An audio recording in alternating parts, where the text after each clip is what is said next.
Kasih judul doa yang benar dan doa yang salah. Betul, judulnya itu. Tulis doa yang benar dan doa yang salah. Matius 6. Kita buka Matius 6, ayat yang ke-5 sampai ayat yang ke-13. Di Alkitab kita judulnya hal berdoa. Salah satu permintaan murid-murid yang paling mulia adalah Tuhan ajari kami berdoa. Murid-murid juga pernah minta yang ngawur sih. Contohnya Yohanes Yakobus minta supaya mereka bisa memerintah bersama-sama dengan Yesus nanti suatu hari di kerajaan kemudian di sebelah kiri dan sebelah kanan. Tapi permintaan mereka yang paling bagus itu adalah Tuhan ajari kami to pray. Ajari kami bagaimana berdoa. Karena doa itu sarana. Doa adalah tempat di mana sorga dan dunia atau sorga dan bumi ketemu. Bayangkan itu. Doa adalah satu-satunya HP kita ke sorga. Dan itu dihantar dengan tombol send namanya dalam nama Yesus Kristus. Lalu kita mengucapkan amin setelahnya. Setiap kali kita menutup doa, sesuatu sudah terkirim ke sana. Apapun yang naik ke atas pasti akan turun ke bawah. Apapun yang dikirim dalam doa di dalam nama Yesus Tuhan, pasti akan kembali. Tidak mungkin firman itu kembali sia-sia. Kalau doa itu begitu pentingnya, bukankah kita seharusnya belajar bagaimana berdoa? Tapi jangan belajar bagaimana berdoa dari orang dunia. Orang dunia itu nggak tahu apa-apa tentang Tuhan. They don't know anything about God. Kita juga nggak tahu apa-apa tentang Tuhan jikalau bukan karena firman. Karena itu kita harus kembali ke firman. Kita harus belajar dari Tuhan Yesus sendiri. Bagaimana anak Allah, anak manusia, juru selamat kita Mesias, bagaimana dia berdoa. He was a man of prayer in his flesh. Di dalam dagingnya sebagai manusia, Yesus adalah manusia berdoa. Getsemani adalah saksi. Yesus mengajari kepada kita gimana caranya berdoa. Tapi sebelum kita pelajari doa yang benar, kita harus pelajari juga doa yang salah itu gimana supaya kita hindari. Jadi kita bisa membedakan yang mana yang benar, yang mana yang salah. Nah, kita akan belajar dua-duanya di saat teduh kali ini ya. Ayat yang ke-5, dan apabila kamu, saya baca dulu aja semua ya, 5-13. Dan apabila kamu berdoa, janganlah berdoa seperti orang munafik. Mereka suka mengucapkan doanya dengan berdiri dalam rumah-rumah ibadat dan pada tikungan-tikungan jalan raya, supaya mereka dilihat orang. Aku berkata kepadamu, sesungguhnya mereka sudah mendapat upahnya. Tetapi jika engkau berdoa, masuklah ke dalam kamarmu, tutuplah pintu dan berdoalah kepada Bapamu yang ada di tempat tersembunyi. Maka Bapamu yang melihat yang tersembunyi itu akan membalasnya kepadamu. Lagi pula dalam doamu itu janganlah kamu bertele-tele. Seperti kebiasaan orang yang tidak mengenal Allah. Mereka menyangka bahwa karena banyaknya kata-kata, doanya akan dikabulkan. Jadi, janganlah kamu seperti mereka. Karena Bapamu mengetahui apa yang kamu perlukan sebelum kamu meminta kepadanya. Karena itu berdoalah demikian. Bapa kami yang di sorga, dikuduskanlah namamu, datanglah kerajaanmu, jadilah kehendakmu, di bumi seperti di sorga. Berikanlah kami pada hari ini makanan kami yang secukupnya, dan ampunilah kami akan kesalahan kami, seperti kami juga mengampuni orang yang bersalah kepada kami. Dan janganlah membawa kami dalam pencobaan, tetapi lepaskanlah kami daripada yang jahat. Karena engkaulah yang mempunyai kerajaan dan kuasa dan kemuliaan sampai selama-lamanya. Mari sama-sama katakan, amin. Ini doa Bapa kami ya, mesti dihafal kalau kita sudah jadi orang Kristen sekian lama. Bukan berarti doa adalah hafalan, tapi doa Bapa kami itu minimal. UMR doa itu doa Bapa kami, kita harus pelajari. Ya, nanti tolong sering-sering dibaca, dihafalkan, lalu dicetuskan dalam doa. Tapi sekarang saya kasih maknanya supaya jangan sampai doa itu jadi hafalan. Doa harus jadi pengenalan. Nah, kita lihat dulu ayat 5. Dan apabila kamu berdoa, janganlah berdoa seperti orang munafik. Hah? Berarti ada doa yang salah dong. Saya kira doa itu selalu akan diterima oleh Yang Maha Kuasa. Nggak tentu, kadang-kadang malah justru doa orang tertentu itu menyinggung perasaan Tuhan. Mendingan nggak berdoa ya kan? Nggak juga sih, mendingan doa yang benar. Nggak doa juga kita nggak akan melihat tangan Tuhan bekerja. Tapi doa yang salah juga bukan solusinya. Berdoa seperti orang munafik. Tuhan menegur dengan keras, kalau doa jangan seperti mereka ya. Seperti siapa? Nah, kita akan pelajari. Berdoa seperti orang munafik, jadi doa itu bisa salah ternyata. Kesalahan doa itu bukan terletak pada kata-kata. Karena yang itu Tuhan mengerti. Bayangkan, pada waktu Tuhan menciptakan baby lewat kandungan ibu. Waktu mama kita melahirkan kita, masa kita langsung berbicara? Bayi itu loh nggak jelas kok, minta susu aja, oe. Nanti kalau udah gede, kalau dia belum masih batita, belum lagi fasilida, ngomong apapun juga nggak bisa mengucapkan R. Ya kan? Nggak bisa mengucapkan lafal tertentu. Kadang-kadang ngomongnya juga nggak jelas. Coba lihat itu anak kecil sama anak kecil kalau ngobrol-ngobrol, bayi sama bayi. Ya, mereka nggak tahu ngomong apa aja, kita nggak ngerti. Jadi Tuhan tidak meletakkan emphasis atau penekanan pada kalimat yang bagus. Intisari doa bukan pada kata-kata indah. Berarti kesalahan yang membuat hati Tuhan keberatan tidak mungkin adalah susunan kalimat. Tuhan berkata, berdoa seperti orang munafik, yang salah itu bukan kata-katanya, tapi motivasinya. Itu yang Tuhan pandang berat.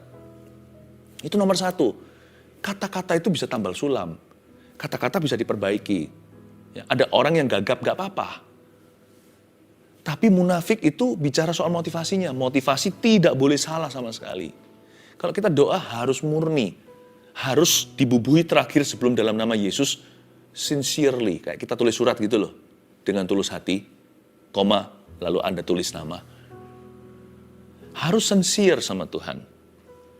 Karena doa orang yang benar bila dengan yakin didoakan sangat besar kuasanya. Bukan dengan doa itu sempurna, tapi karena yang mendoakannya. Doa orang yang benar. Berarti Tuhan titik beratnya terletak pada orang yang benar. Bukan bagaimana fasilidanya. Doa orang yang benar bila dengan yakin didoakan. Memang perlu kita yakin mendoakannya. Harus ada iman. Tetapi kekuatan doa sendiri bukan terletak pada metodenya. Doa orang yang benar itu orangnya.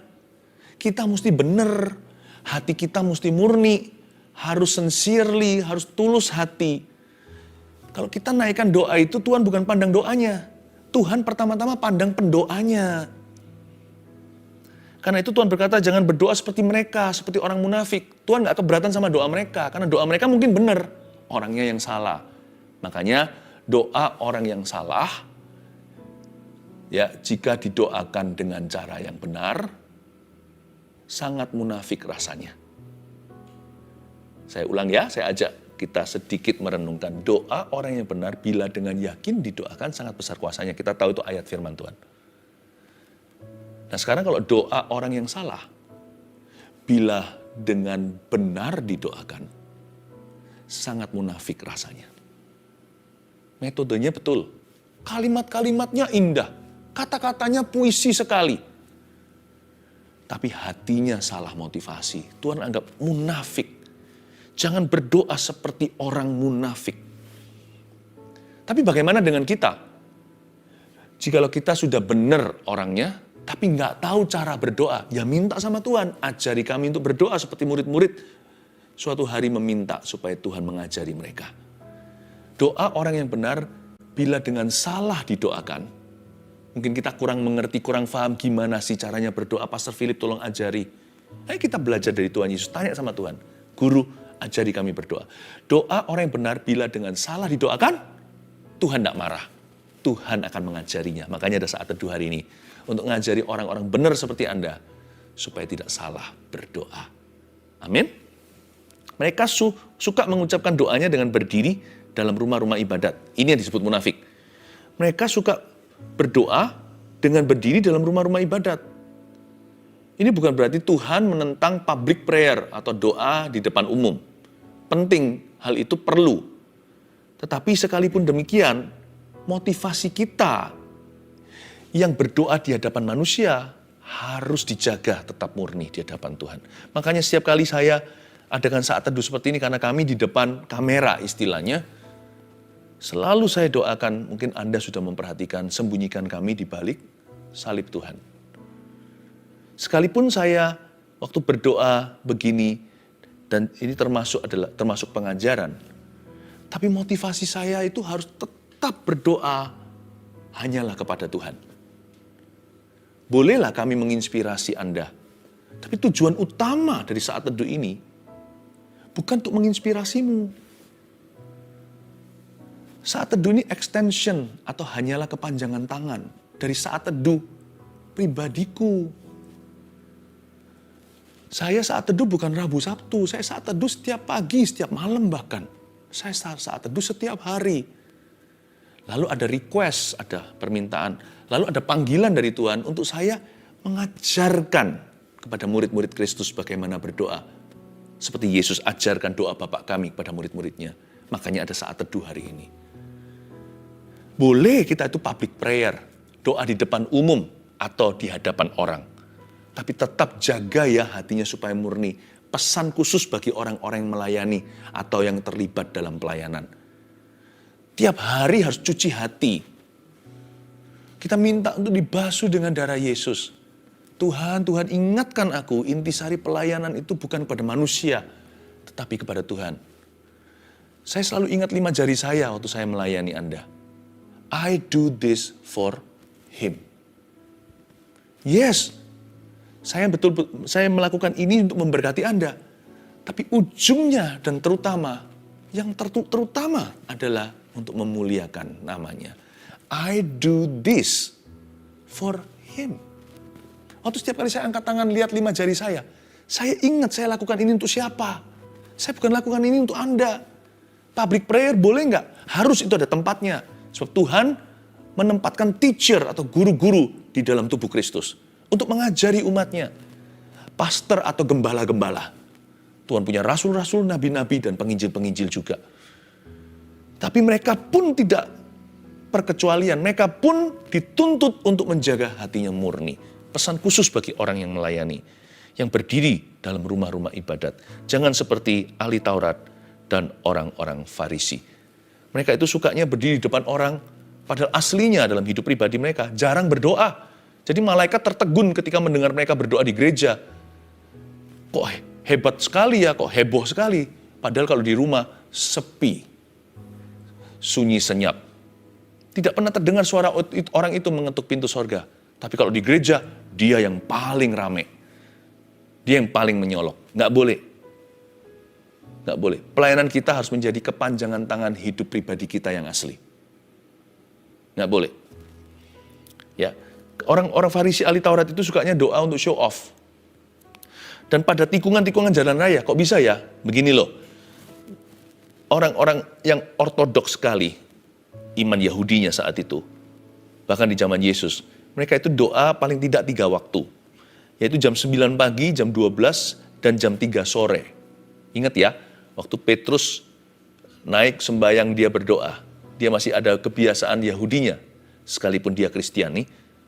Waktu itu kan turun karpet dari atas, sembelilah dan makan, lalu dari situ Tuhan tuntun dia ke Cornelius. Itu kan pukul itu. Suatu hari dia berdoa, lalu setelah itu dia keluar jalan ke gerbang indah. Ya pukul-pukul, ya di jam-jam doa orang Yahudi. Pukul 9 pagi, 12, dan 3 sore. Jadi orang-orang ini, orang Farisi, seringkali memang sengaja by planning. Jadi kalau sudah dekat nih, jamnya sudah mendekati jam 3 sore katakan, dia memang sengaja keluar di tempat umum, supaya dong seperti Cinderella, dia langsung berlutut di tikungan jalan untuk dilihat sama orang. Dia angkat tangannya, ya. Dia memang sengaja, dari dalam rumah dia sudah sengaja, dia keluarnya 3:4, supaya nanti di tikungan jalan tepat pukul 3. Jam 3 persis dia akan berlutut di sana, membuat semua orang terkagum-kagum betapa rohaninya. Jadi ini intisari doa mereka sudah bukan lagi kepada Tuhan, tapi untuk dikagumi oleh manusia. Supaya mereka dilihat sama orang, itu kayak ayatnya. Aku berkata kepadamu di ayat 5, sesungguhnya mereka sudah mendapat upahnya. Kata mereka sudah mendapat upahnya itu artinya they have received their natural rewards. Karena yang mereka cari adalah kekaguman manusia. Nah kalau ada satu orang aja yang mengagumi, sudah impas dengan Tuhan. Tuhan nggak perlu menjawab doa mereka, Tuhan nggak perlu membalaskan apa-apa, tidak perlu ada kebajikan kemurahan mengikuti mereka, karena mereka sudah dapatkan yang mereka inginkan. Mereka ingin kekaguman, dan kalau mereka dapat pujian manusia, ya sudahlah. Mereka sudah mendapatkan upah alami yang dinanti-nanti. Berarti dengan kata lain, kalau kita tidak munafik seperti orang Farisi ini, kalau kita doanya sungguh-sungguh cari wajah Tuhan, ya bolehlah cari tangannya. Tapi lebih seru cari wajahnya karena kita dapat pribadinya. Daripada kita cari berkatnya, kita cari hatinya. Nah, kalau kita kayak gitu berdoanya, kalau kita seperti itu mencari Tuhan, kita akan memperoleh upah yang surgawi.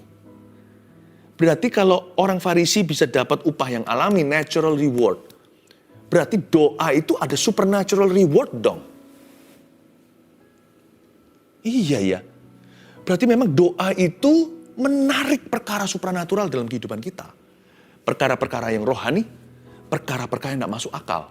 Perkara-perkara yang tidak alami dalam hidup ini. Perubahan hidup orang itu dari dulu ya begitu, kok bisa dia berubah hari ini jadi begini. Doa bisa membuat semua itu terjadi.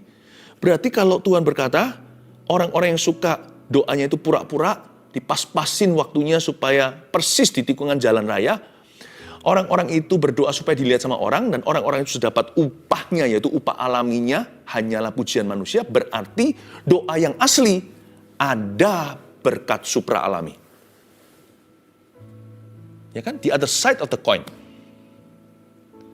Waktu saya baca begini, saya melihat bahwa di dalam doa terkandung perkara-perkara Allah. Ayat 6, tetapi jika engkau berdoa, masuklah ke dalam kamarmu, tutuplah pintu, dan berdoalah kepada Bapamu yang ada di tempat tersembunyi. Maka Bapamu yang melihat yang tersembunyi akan membalasnya kepadamu. Ini dia. Jika kita berdoa, ayat 6, masuklah ke dalam kamarmu.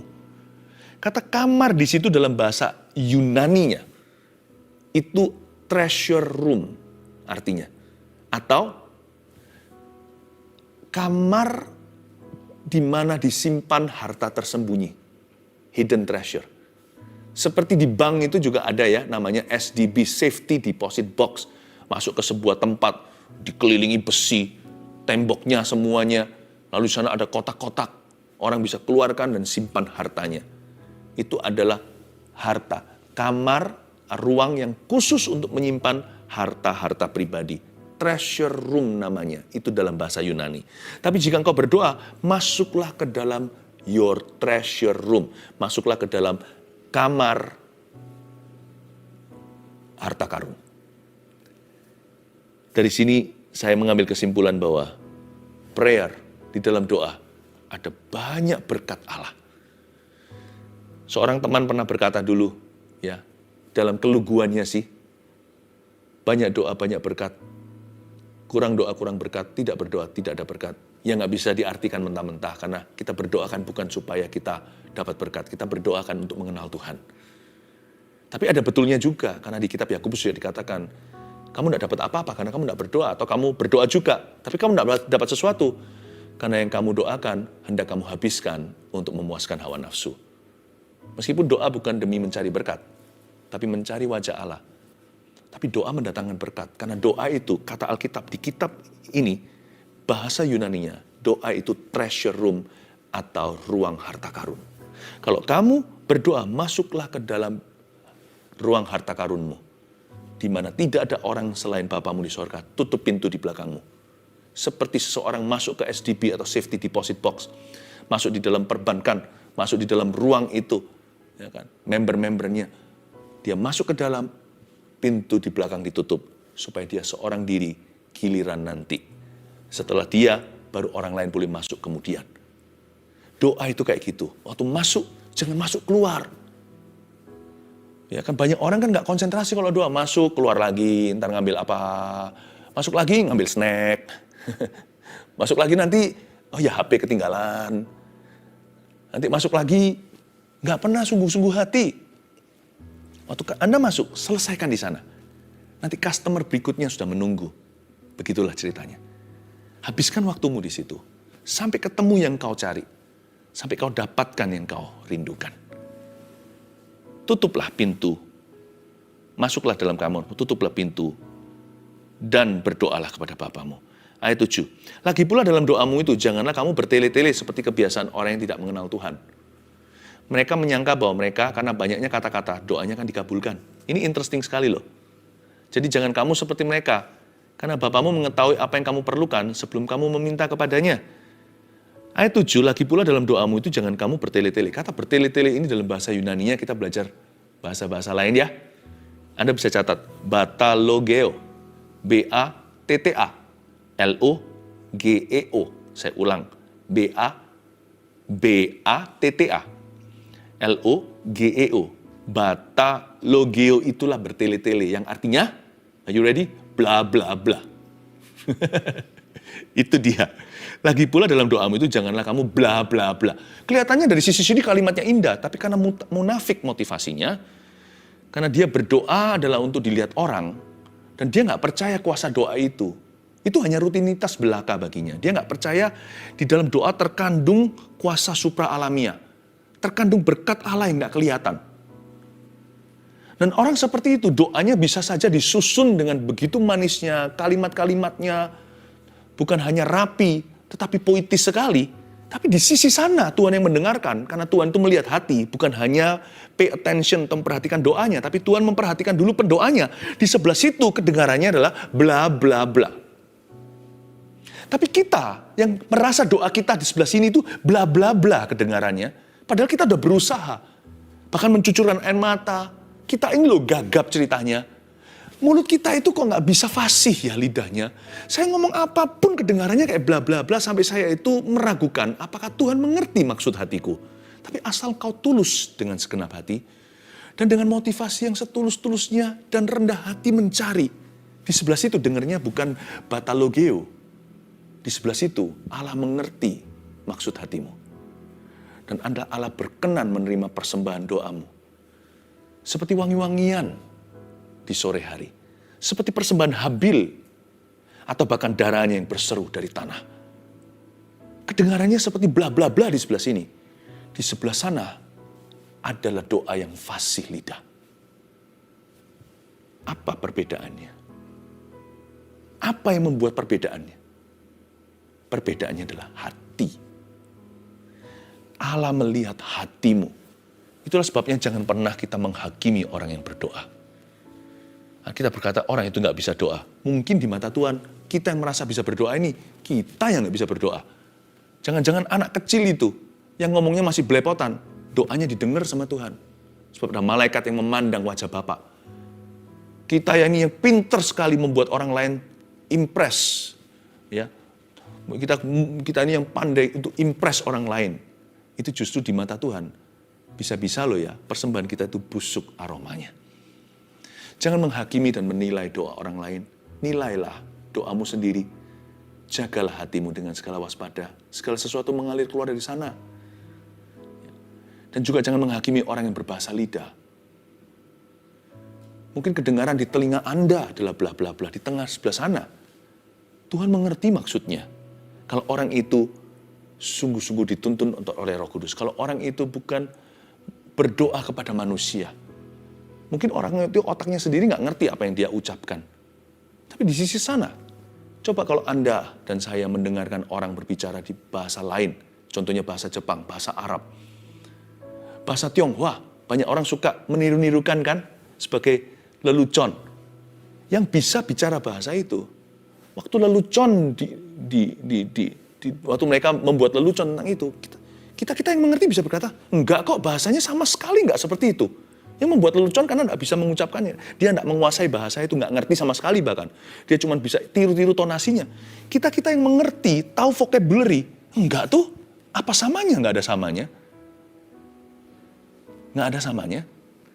Karena bagi orang yang tidak mengerti, itu semua seperti lelucon dan bla bla bla. Roh Kudus ngerti bahasa lidah. Dialah lidah Pentakosta. Kita yang nggak ngerti, kita kira itu apa. Tapi itu bahasa sungguhan di hadapan Tuhan. Hanya karena kita nggak bisa berbahasa Jepang atau berbahasa Arab. Jangan kira bahasa mereka aneh, karena dari sisi mereka yang menguasai bahasa itu bahasa yang absah. Karena Tuhan mengerti hati kita ketika kita berdoa dengan keluhan tak terucapkan. Roh Kudus membantu kita dalam kelemahan kita ketika kita tidak tahu bagaimana harus berdoa. Dia memberikan bahasa yang baru bagi kita. Betapa indahnya. Itulah sebabnya jangan nilai doa orang lain. Nilai doamu sendiri. Cari Tuhan dengan segenap hati. Saya akan berikan kepada Anda 5 unsur-unsur yang ditemukan dalam doa yang benar. Doa yang di sebelah situ kedengarannya bukan bla bla bla. Ya, harus diwarnai dengan kelima nilai ini, kelima sifat ini. Oke, kita baca sekarang doa Bapa kami, saya jelaskan satu persatu ayat 9, karena itu berdoalah demikian. Ya. Bapa kami yang di sorga. Berhenti. Satu, doa yang benar selalu mengandung hal-hal ini. Pertama, keintiman. Keintiman dengan Tuhan. Kalau hati kita itu ada kerinduan untuk mendekat sama Tuhan, sekalipun kita itu merasa doa kita itu bla bla bla, kita sudah mulai berdoa. Mendekat pada Tuhan adalah tindakan berdoa. Bahkan sebelum kita mengucapkan kalimat-kalimat doa. Bahkan sebelum kita masuk ke kamar kita dan tutup pintu di belakang kita. Waktu hati kita ada sebuah kerinduan untuk saat teduh contohnya. Aku mau mencari Tuhan. Doamu sudah dimulai, sekalipun waktu itu masih di kantor. Sekalipun waktu itu masih di mobil dalam perjalanan pulang ke Roma, macet lagi. Sekalipun Anda ibu rumah tangga yang sedang memasak sekarang, sebentar lagi suami pulang. Anak-anak juga sudah lapar. Anda sudah mulai masuk di dalam doa itu, jikalau unsur kesatu sudah terjadi di hatimu. Bapa kami yang di sorga, keintiman dengan Allah. Lalu dikuduskanlah namamu. Stop di situ. Yang nomor 2, kekaguman. Makanya worship itu termasuk doa. Orang yang berdoa pasti berakhir memuji. Nggak mungkin nggak. Kalau kita berdoa sama Tuhan, kan ketemu sama Tuhan, pasti hati kita semakin kagum akan Dia. Dan orang yang memuji dan menyembah, pasti berakhir berdoa. Nggak bisa. Orang yang kagum sama Tuhan, ngefans sama Tuhan ceritanya, lebih dari fans. Sungguh-sungguh jadi muridnya, pasti ujungnya mau ngobrol sama Tuhannya. Pasti berbincang hati ke hati. Dikuduskanlah namamu adalah suatu ekspresi kekaguman. Holy, holy, holy. Makanya kalau kita doa, bukan sekedar doa, buka mulut lalu kita minta. Doa saya selalu dimulai dengan penyembahan seperti saat teduh ini. We worship, kita worship dulu. Karena worship, menyembah Tuhan itu termasuk doa. Bapa kami yang di sorga, setelah keintiman, dikuduskanlah namamu. Hallowed be thy name. Holy, holy, holy are you Lord. Wow, kayak nyanyi gitu. Berikutnya, datanglah kerajaanmu, jadilah kehendakmu di bumi seperti di sorga. Nomor 3, penundukan. Submission to his will. Jangan lupakan, ini unsur doa yang sangat krusial atau penting sekali. Doa itu bukan doa kalau kita nggak tunduk sama kehendak Allah. Banyak orang kira itu doa. Padahal itu cuma ngamuk-ngamuk sama sorga. Cuma tuding-tuding dan kepalkan tangan ke atas dan berkata, aku protes kenapa. Itu bukan doa. Hanya karena kita berbicara kepada Allah, itu tidak termasuk doa. Bisa aja orang berbicara kepada Allah untuk menuntutnya. Bisa saja orang berbicara kepada Allah untuk mengejek atau menghinanya. Bisa saja orang berbicara kepada Allah untuk menantangnya. Tapi yang disebut doa itu adalah orang berbicara kepada Allah dengan hati yang menundukkan diri kepadanya. Datanglah kerajaanmu. Jadilah kehendakmu di bumi seperti di sorga. Submission to his will. Itu doa. Sekarang jadi ngerti ya. Oh, makanya selama ini doa menjauhkan aku dari Tuhan. Semakin doa semakin keras hatiku. Semakin doa rasanya Tuhan semakin jauh. Kayaknya doaku tuh melukai Tuhan daripada menyenangkan Dia. Kayaknya doa saya itu malah memisahkan saya dari Tuhan. Karena selama saya doa, ternyata saya marah-marah sama Tuhan. Nggak seperti ini. Datanglah kerajaanmu, penundukan diri. Jadilah kehendakmu di hidupku seperti yang kau mau di bumi seperti di sorga. Your prayer doesn't offend God. Doa yang ofensif terhadap Tuhan itu bukan doa. Tapi doa yang submissive, itulah doa pada Tuhan Yesus. Lalu, ayat 11, berikanlah kami pada hari ini makanan kami yang secukupnya. Dan ampunilah kami akan kesalahan kami, seperti kami juga mengampuni orang yang bersalah kepada kami.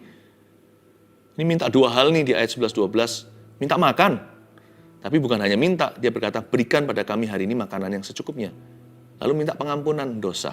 Ampuni kami ya Tuhan, seperti kami mengampuni orang yang bersalah kepada kami. Yang keempat, ini yang disebut unsur, ini salah satu dari unsur doa. Selalu harus ada ini, yaitu keyakinan.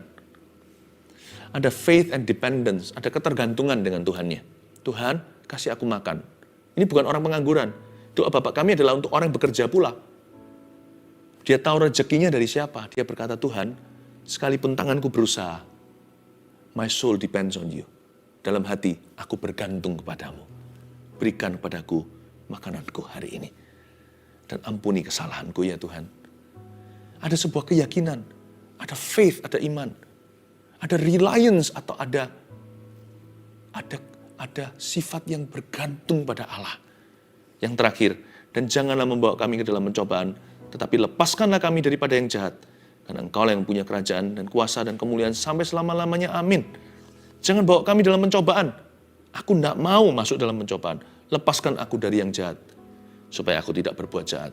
Yang terakhir, ketaatan.